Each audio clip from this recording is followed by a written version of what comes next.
Hello mga kagurong ina, tara at samahan niyo ako sa aking mga ganap today.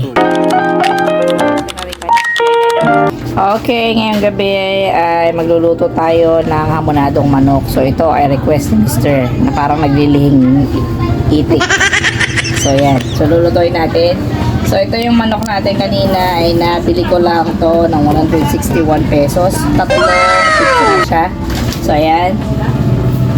Ay, leg part pala ito. So, ayan. I-marinate ko lang yan sa pineapple juice, asin, konting patis, bawang, at asukal na wash. So, yan. Binabad ko lang siya kanina para mas maging malinamnam yung hamonado natin. And then, ngayon, igigisa ko lang tong hotdog.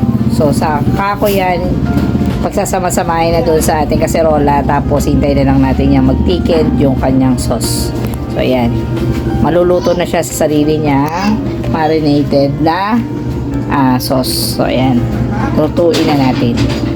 Itong hotdog natin ay in-slice ko na rin kanina, tapos nilagay ko na lang yan sa ref, kaya malinis na yan. Igigisa na lang natin dito sa ating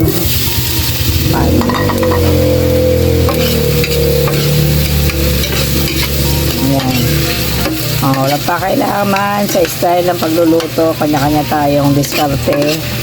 Pareho lang din naman ang kakalabas ang lasa yan.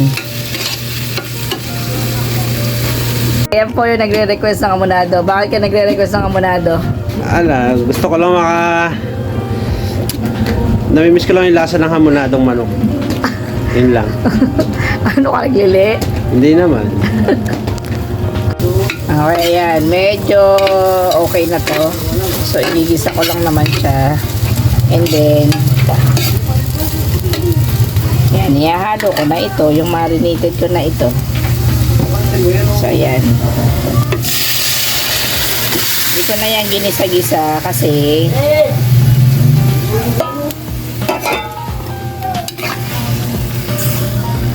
nandiyan na rin po kasi yung bawang. Ayan. Kailangan ko na lang yan pakuluin. Ayan. Dagdagan ko lang muna ng konting tubig.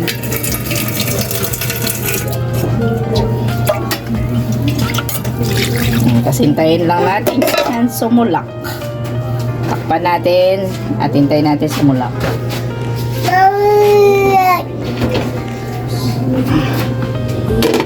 Okay. Close na dyan, close na. Ayan, at malapit na siyang maluto. Konti na lang. So, ayan, medyo thick na yung kanyang sauce. Ayan.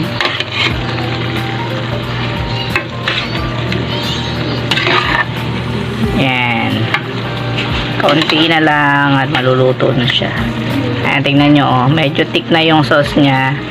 Ganyan yung masarap na hamonado. Ayan. Yung parang patuyo na siya. Mamo.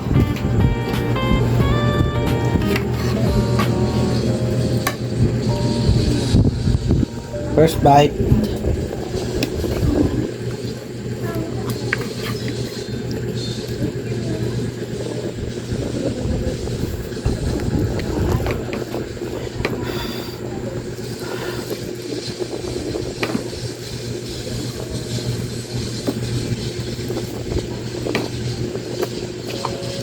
Oh, ang lasa. Very good.